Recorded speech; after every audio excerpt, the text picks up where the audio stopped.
is right for people like you. So if you get hit back with Hastings Injury Law. Offices, Jacksonville. Looking for a better used car shopping experience? You'll find it at Nimnick Buick GMC, Jacksonville's only Car Bravo certified dealership. With Car Bravo at Nimnick, you'll get transparent pricing, the best value for your trade, and peace of mind. And now is the best time to shop certified used cars and buy with confidence. For a limited time, enjoy rates as low as 1.9% APR on select Car Bravo certified vehicles. Only at Nimnick. Buying a certified used vehicle has never felt better. With Car Bravo, Nimnick Buick GMC can certify all makes and models. Honda, Toyota, Kia, Mazda, Ford. That's right, all makes, all models. Trading in your old vehicle? Well, don't forget who gives you top dollar for your trade.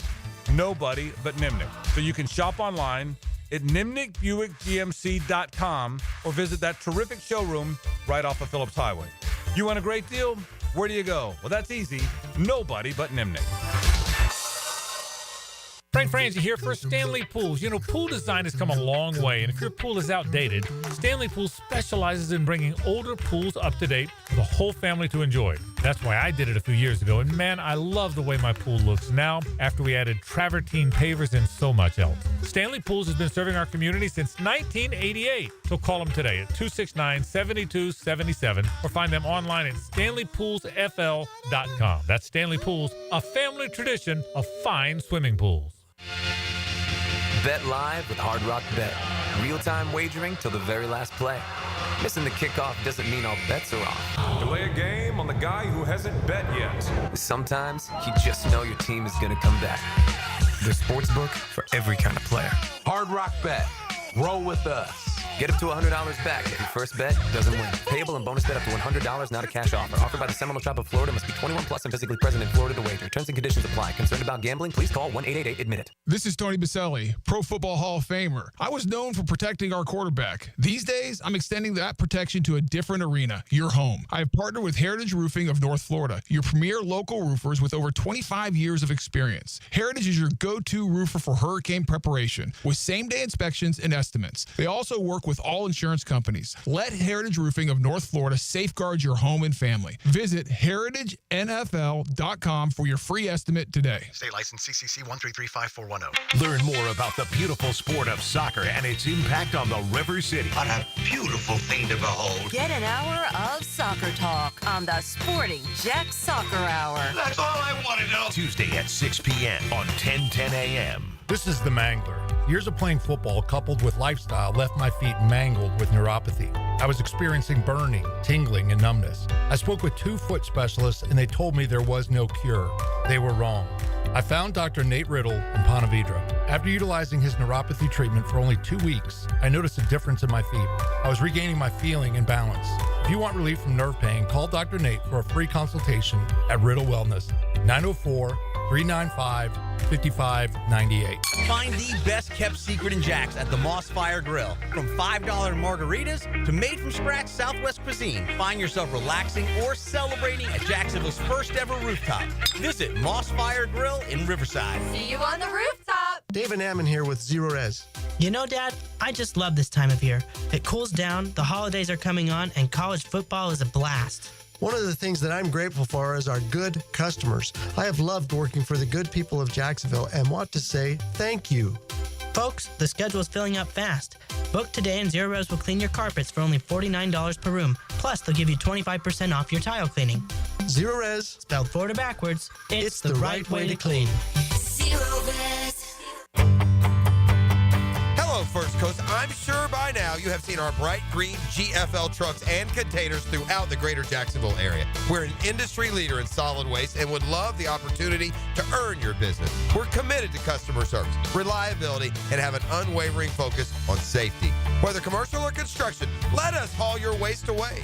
Call 904-760-5880 to get a quote today from GFL, Green for Life. Collisions happen on every play in football. Collisions also happen every day on the road. If you need auto body repair, from a $30 job to a $30,000 job, trust San Jose Collision in Mandarin. This is Dr. Steve Crenshaw, assistant team physician for your Jacksonville Jaguars. Here's the latest update on the Jaguars brought to you by Baptist Health and JOI. Doug Peterson met with the media yesterday afternoon as it was a very anticipated press conference considering the struggles the team has gone through and where the emotion in the building currently stands. Circumstances have been unfortunate, but Doug Peterson remains the coach of this team and is fighting hard to spread the message of how hard his players work during the week just to come up short on Sundays. We haven't felt very good, and that also weighs on you. You're going into the next week. You're trying to motivate yourself again. You're trying to get yourself, picked back up for another game. And that's hard. That's hard emotion. Like I said, go out, you don't coach well, you don't play well. What result are you trying to get at the end of the day? You are trying to win a game. I see these guys practice and do the things during the week and not be rewarded for that. I'm Max Fink with your Jacksonville Orthopedic Institute Jaguars Update. 1010XL is presented by Farah & Farah, exclusive injury law firm of the Jacksonville Jaguars. Protecting you and your family. Call 396-5555. Jacksonville. It's a Nimnick Tuesday on The Frangie Show. Nimnick, your friends in the car business since 1941. Welcome back to The Frangie Show. Apologize for that technical difficulty, but we are back. Frank, let's get it back to the NFL. San Francisco quarterback Brock Purdy is dealing with soreness in his throwing shoulder and is considered day-to-day. The 49ers play a huge game at Green Bay on Sunday. Yeah, and they've been up and down the down in large part because of the injuries, because of the fact that they haven't had Christian McCaffrey. They were, a lot of people, mine included, picked to win the NFC. Boy, they better get it going. You're exactly right. I'm not going to mess around anymore. Let's get to Major League Baseball because Paul Skeens is your NL Rookie of the Year. Frank Frangie, the floor is yours. Yeah, let me just say this. There was some pushback from Arizona or Arkansas. I don't know. One of them have a team. Okay, so apparently Arizona's got a rookie that's good, John Merrill or something. And let me just say this. If John Merrill, his name's Jackson Merrill, I'm kidding. He's actually a very good player. But if Jackson Merrill is one of the three best outfielders in baseball, then he can win the Rookie of the Year because my guy's one of the three best pitchers in baseball. Let me tell you what, Paul Skeens, if you start looking at the numbers, sub-2 ERA, all those times he had average 10-plus strikeouts per 9 innings. I could go on and on. We'll mess it up. The Pirates will mess it up. But until then, he's the best new baseball player. He's the best baseball player to come into the sport in many, many years. He's that good. Yeah, absolutely. Skeens 11-3 this year with a 1.96 ERA and a franchise record 170 strikeouts. And he's up for the NL Cy Young Award. He's one of 3 finalists. That'll be announced tomorrow. Yeah, and by the way, I think Chris Sale should win the Cy Young. I think he deserves the Cy Young, not Skeens. But let me just say this. He's 11-3. If there's about 5 no decisions, I'm not making up 5 no decisions in there, that if they scored it all, he'd be 16-3. He was that good. In terms of the AL, Luis Gil, pitcher for the New York Yankees, wins the AL award. He was 15-7 with a 3.5 ERA. Just shows, congratulations to him. Great honor. But it shows the difference between him and Skeens. Last time two pitchers won Rookie of the Year in the same year was Fernando Valenzuela and Dave Righetti. Wow. 81, I think it was. How about that? The last time, that's who it was, the last time pitchers won Rookie of the Year in both leagues. What a stat. Let's get it to college basketball. The number 21 Gators are in action tonight against visiting FAMU at 7. UF a 36-point favorite. Yeah, they'll win tonight. I looked at their schedule. I don't know that they can beat North Carolina in that game in Charlotte. Other than that, I think they're going to be 12-1 or 11-1 going to the SEC. I don't think anybody can get them.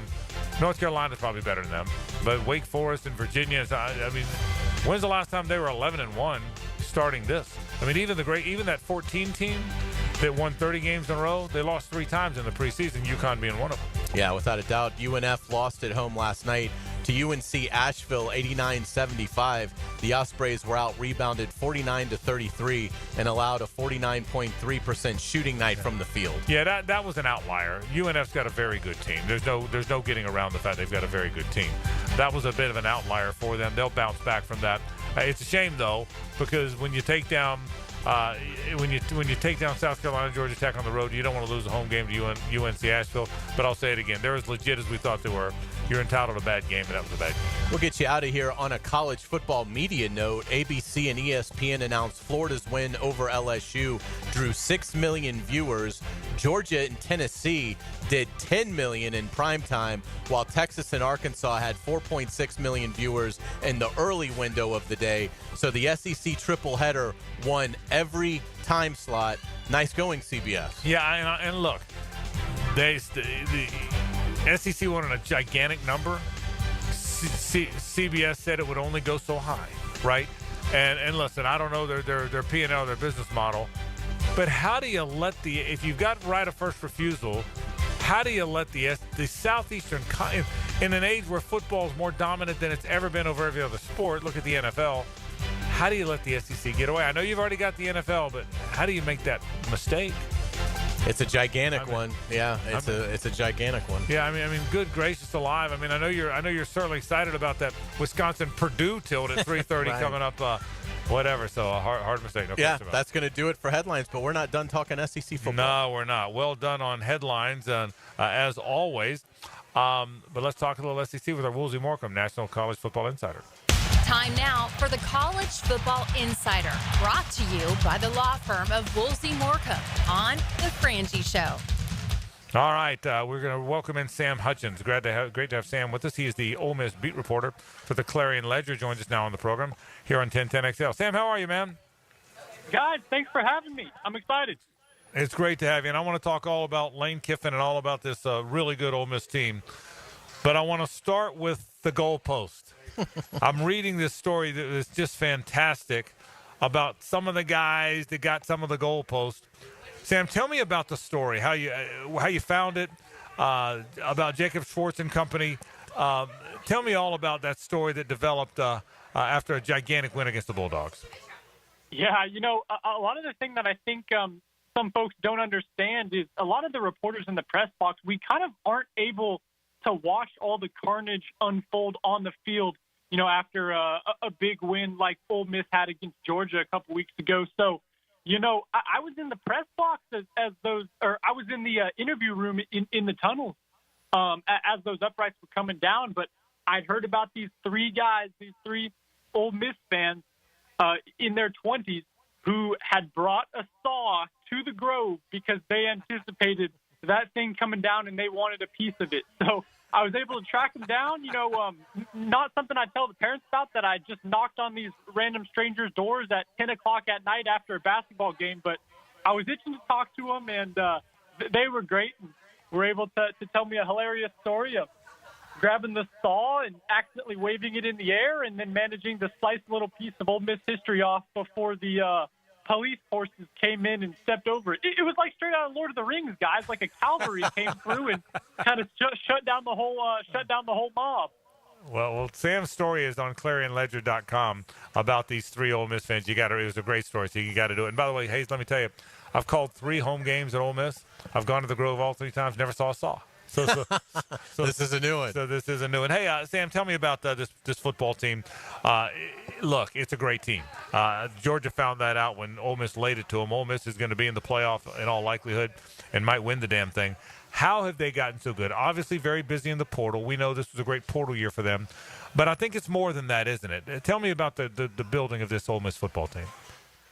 I think it starts defensively. And, when you have Jackson Dart, who's up there in the nation's leading in passing, and Trey Harris, maybe those are some of the plays that you see on SportsCenter, and when you're trying, as a Gators fan, to watch, just keep up with the rest of the SEC, maybe that's what you see, a lot of the surface level stuff, which I understand. But to really dive in, and as someone who's seen all the games this year, that's what impressed me the most is this defense that the Rebels have. Gave up 10 points against Georgia, and 7 of those were on a short field on the first drive of the game. So coming off arguably its most dominant performance, and it's led by a monster defensive line, which we can get into a little bit. But, the Rebels have the guys to put up points. They will. But the offense has maybe been the side of the ball that if you had to pick a side that's kind of let the Rebels down at some key points, it's been the offense. But this defense is for real, and, it travels on road games, as we've seen. So we'll see how it fares in the Swamp. Absolutely, Sam. This is Hays Carlyon. Thank you for joining us. Tell us all about that Rebels defensive line. Well, you guys probably know, big number one up there, Princely Umanamilan, who's just been so good for the Rebels. That probably isn't the greatest thing for the listeners to hear, but Princely's been really great coming off the defensive edge, and he's been banged up a little bit, but I think he'll be pretty close to full strength. And the other guys, Jared Ivey and Walter Nolan, two guys that have just created havoc. Walter Nolan, you mentioned the transfer portal. He's another one of those transfer portal guys coming in from A&M who's just been a huge piece of this, plug-and-play defensive line. So the Rebels have been that's their – if you have to boil it down more specifically than the defense, it's that defensive line that's the best unit. But they have one of the best linebackers in the country, too, Chris Paul Jr. from Arkansas, who's been strong. I will tell you, and you probably know this because you talk to the players, but Princely Umanamilan is an emotional guy. He's an edgy guy. He was really, and I think you probably know this, he was turned off by some of the Gators on social media, some of the fans. He was outspoken about that. So, boy, I think he's going to be playing like his hair's on fire this week. Don't you sense that, Sam? Yeah, it does feel like that. And, perhaps a little calculated move. We just had player availability earlier today. Princely was not one of the guys that the media spoke to, which, I get it. But, yeah, you can tell that this game means a lot to him. This whole season, I think, kind of means a lot for him. If you look at NFL draft boards and all that, what a huge year could mean for this season. But one of the things I've been impressed with Princely about is even as he's been banged up and kind of missed some games, instead of just shutting it down and being scared of putting, bad tape on bad tape for NFL people to evaluate, he's played hurt. He's played less than full strength, and even when he's not been full strength, he's the second. I have it up right now. Pro Football Focus advanced stats has him rated one of the top defensive ends in the country, and the tied for the best player on Ole Miss's defense. Sam, in terms of the pressure, is there much pressure on this team? I mean, they've obviously had a great year, and the two losses that they've sustained, both Kentucky and LSU had to convert fourth downs to win those games. What is the vibe? Is there a ton of pressure on this team to make the playoff and contend for the national title, or are fans just happy in the sense that they've had the season they've had to this point and are ranked inside the top 10? That's a good question. That kind of gets at the heart of this season. And I'll tell you, this transfer portal class, when it was brought in and a lot of these guys like Jackson Dart and Trey Harris announced that they were staying, this whole year was kind of built up as the last dance. That's what, the NIL kind of motto was in the messaging. And it was all built up as the last dance, going into the 12-team playoff. Let's get the Rebels in the playoff. That was the Ole Miss billing. So the pressure's been on from day one. And then when they picked up two early losses, what it did is it kind of put the Rebels in a quasi-playoff. I think they've been in a playoff since like mid-October when they lost to LSU. So the pressure was big in the early part of the season, and it's only begun to mount. And, frankly, a lot of this was, well, it all goes away if, you lose to Georgia and then you go play in the TaxAct Bowl or whatever. But now that the Rebels are over the Georgia hump, you really it becomes a matter of, now you're expected to make the playoffs, but you have to take care of business in a really tough place to play at Florida and your rivalry game. So, yeah, pressure was there at the start, and I think it's beginning to mount even more for them. An addendum to that question, because it's a very good one. Your answer was as well. The Swamp is a hard place to play. Florida's not the team they once were, but that thing's always sold out. There's going to be 92,000 people there screaming their heads off. There's a lot of talk about Lane Kiffin. The Gator fans, if they hadn't have kept Billy Napier, he was target number one. Sam, if they don't win, if they lose this game, obviously if they lose the Egg Bowl, that's a different conversation. But for now, if they lose this game and look up and are out of the playoffs, how much of a gut punch is that to a team that doesn't have that kind of success? I mean, how devastating would it be to the Ole Miss people if they fell out of the playoff race? I'll speak with a note of caution because I'm very blessed. I just got this job at the start of the season. So I'm by no means someone who's been entrenched in Oxford. But that said, caveat aside, I think I can say with relative certainty that this would be a huge punch to the town, especially coming off the Georgia game where, guys, they tore down both uprights, and those uprights have been on display in the square where people are going to take pictures of. So that win was huge. That win kind of meant everything to this, not only this team, but this town a little bit. And now everything has shifted in terms of, tonight the rankings come out, the Rebels will probably be in the bracket. And everything is moving toward okay, get ready for the playoffs. And to lose, a game against a very strong Florida team that has guys, just like Ole Miss has guys, it's plausible. But I tell you what, I'm not sure it's something that everyone's prepared for over here. And I think it would be, in terms of gut punches, it'd be, not like the Tyson we saw last week, but maybe the Tyson that my dad saw. Yeah, absolutely. Tell us about Jackson Dart. What do you like about his game? And if he continues to play well, does he have a chance to get back in this Heisman discussion? Guys, I'm a little confused about that because it does seem, his name doesn't have the Heisman buzz that you'd think would go along with he's at the top in the nation in passing. I believe right now his rushing has been strong, and those two early losses hurt him a lot. But just in reality, I don't see him winning the Heisman. I think the best he could hope for is an invite to New York at this point. I guess I'm a little confused. In the age where the Heisman Trophy's become a quarterback award, and there's not a ton of Heisman caliber quarterback play right now. People are throwing Cam Ward out, or I think Dylan Gabriel might still be in the mix. But I'm a little more confused why Jackson Dart hasn't had the Heisman buzz that has surrounded, someone like Jinty or Travis Hunter, to be honest. I'll tell you, I think one answer for that, in my opinion, I'm a voter, you probably are too. I think one thing is he doesn't have wins over blue bloods. He doesn't have the way the schedule fell. Now, Oklahoma's a blue blood, but they're not very good. Georgia is a win over an absolute blue blood.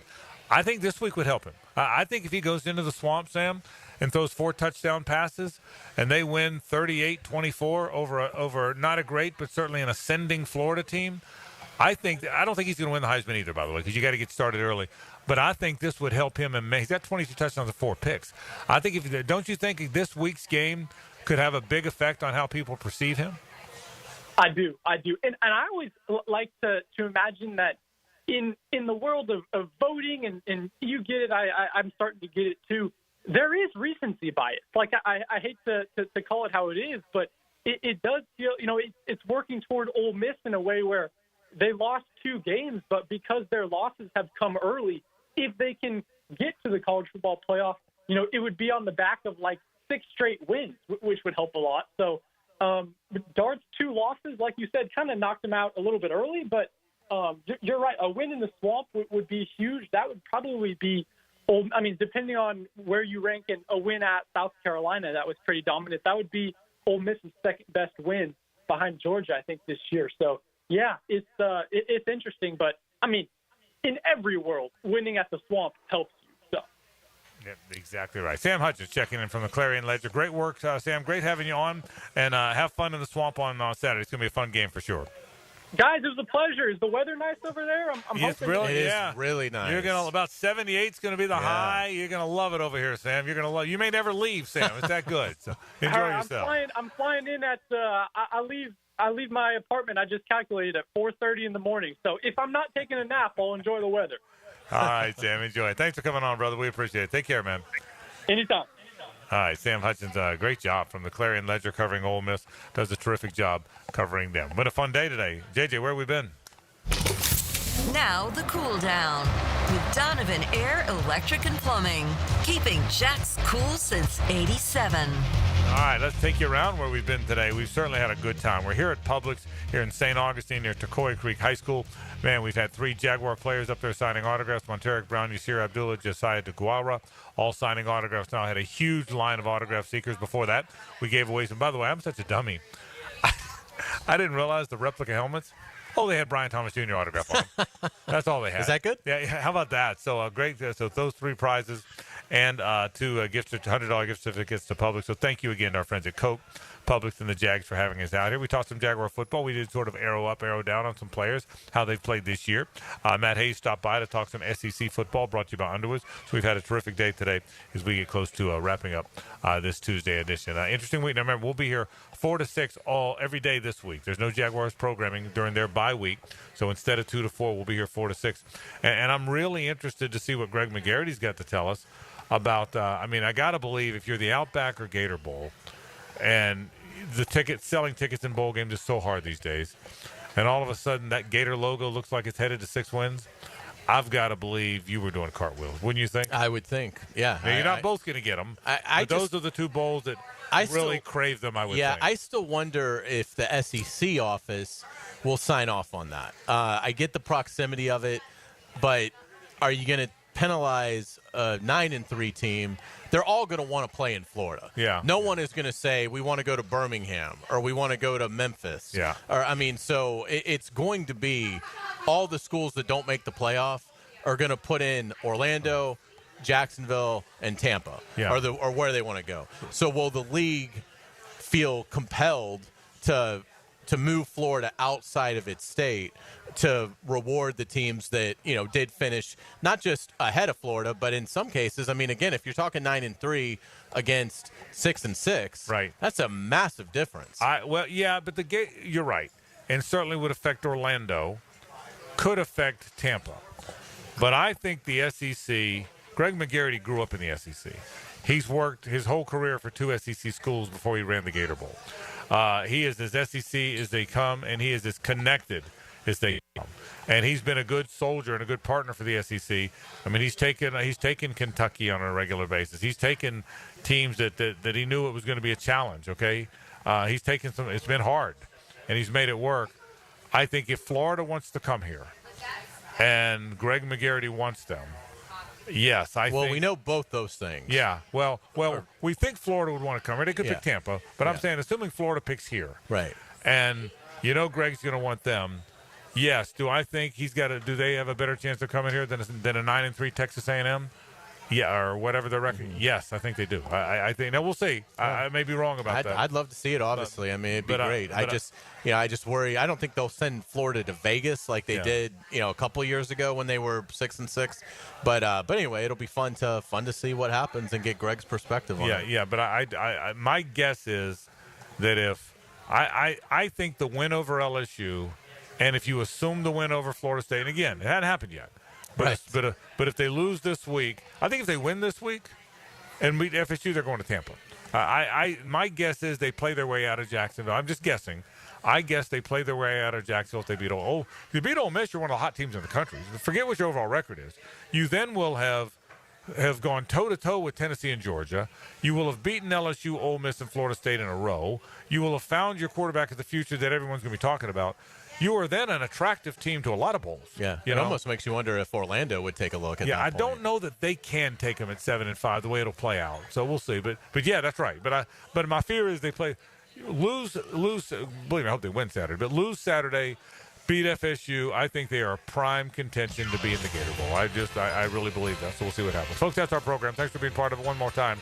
Thanks to the folks here at Publix, with the Coca-Cola folks and with the Jaguars. And, of course, as always, thanks to my friend at Nimnick Chevrolet, Nimnick Buick GMC, always a Nimnick Tuesday around here.